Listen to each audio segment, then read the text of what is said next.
Chaque jour, Charles et Carole vous présentent la leçon de l'école du sabbat. Bienvenue dans votre émission Dieu nous parle. Nous voilà à la leçon de mardi. Protéger l'identité de l'Église. Dans 1 Corinthiens 6, versets 1 à 11, Paul poursuit sa discussion sur la manière dont les chrétiens doivent aborder les problèmes impliquant des personnes dans l'Église. Lisons 1 Corinthiens 5, les versets 3, 12, 13 et 1 Corinthiens 6, les versets 1 à 13. Qu'est-ce que Paul essaie d'enseigner aux Corinthiens ainsi qu'à nous par la même occasion? 1 Corinthiens 5, les versets 3, 12 et 13. Pour moi, absent de corps mais présent d'esprit, j'ai déjà jugé comme si j'étais présent, celui qui a commis un tel acte. Verset 12. Qu'ai-je en effet à juger ceux du dehors? N'est-ce pas ceux du dedans que vous avez à juger? Pour ceux du dehors, Dieu les juge. Ôtez le méchant du milieu de vous. 1 Corinthiens 6, versets 1 à 13. Quelqu'un de vous, lorsqu'il est indifférent avec un autre, ose-t-il plaider devant les injustes et non devant les saints? Ne savez-vous pas que les saints jugeront le monde? Et si c'est par vous que le monde est jugé, êtes-vous indigné de rendre les moindres jugements? Ne savez-vous pas que nous jugerons les anges et nous ne jugerions pas à plus forte raison les choses de cette vie? Quand donc vous avez des différends pour les choses de cette vie, ce sont des gens dont l'Église ne fait aucun cas que vous prenez pour juges. Je le dis à votre honte. Ainsi, il n'y a parmi vous pas un seul homme sage qui puisse prononcer entre ses frères. Verset 6. Mais un frère plaide contre frère, et cela devant les infidèles. C'est déjà certes un défaut chez vous que d'avoir des procès les uns avec les autres. Pourquoi ne souffrez-vous pas plutôt quelque injustice? Pourquoi ne vous laissez-vous pas plutôt dépouiller? Mais c'est vous qui commettez l'injustice et qui dépouillez, et c'est envers des frères que vous agissez de la sorte. Ne savez-vous pas que les injustes n'hériteront point du royaume de Dieu? Ne vous y trompez pas.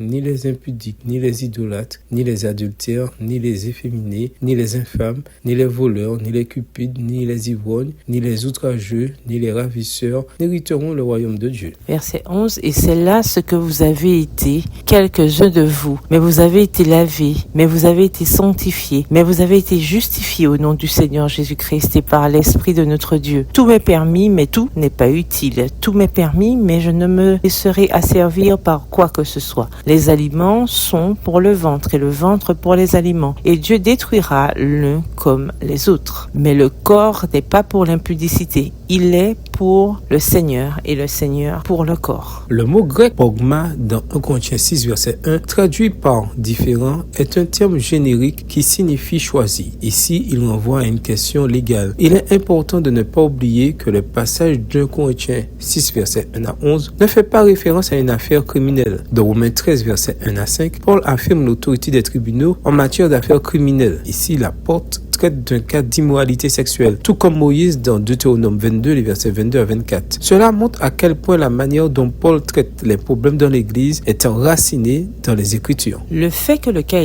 évoqué dans 1 Corinthiens 6, versets 1 à 11 soit précédé et suivi par des passages traitant de l'immoralité sexuelle, 1 Corinthiens 5 et 1 Corinthiens 6, versets 12 à 20, peut indiquer que le différend abordé dans 1 Corinthiens 6, verset 1 concerne également l'immoralité sexuelle. Nous ne savons pas avec certitude s'il s'agit d'un litige civil mineur, tel qu'un différend immobilier ou d'un problème sexuel. Quelle que soit la nature réelle du pragma, Paul était mécontent de voir les membres de l'Église porter l'affaire devant un tribunal civil. Ne pouvaient-ils pas, en tant que frères et sœurs chrétiens, régler leurs problèmes entre eux plutôt que de porter l'affaire devant les injustes? 1 Corinthiens 6, verset 1. Il est également possible, comme certains le supposent, que les plaideurs de 1 Corinthiens 6, verset 1 soient le Père et le Fils de 1 Corinthiens 5, le verset 1. Quoi qu'il en soit, il n'est pas nécessaire de comprendre la question pour saisir le sens de ce que dit Paul. Il se souciait de l'identité de l'Église en tant que communauté chrétienne, telle que la percevaient les étrangers. Les chrétiens ne doivent pas laver leur linge sale en public, 1 Corinthiens 6, verset 6. Ils ne doivent pas non plus utiliser les moyens profanes pour juger d'affaires internes. Dans le monde romain, les personnes de rang supérieur, riches ou occupant des fonctions politiques, étaient souvent favorisées devant les tribunaux. À l'inverse, ces chrétiens doivent rendre un jugement à l'image du Christ et se distinguer des normes du monde. Réfléchissez à la liste des vices dressés par Paul dans 1 Corinthiens 5, versets 10 et 11 et 1 Corinthiens 6, versets 9 et 10. Pourquoi cite-t-il les péchés sexuels au même titre que d'autres péchés tels que l'idolâtrie, le vol, la cupidité et l'extorsion? Au revoir.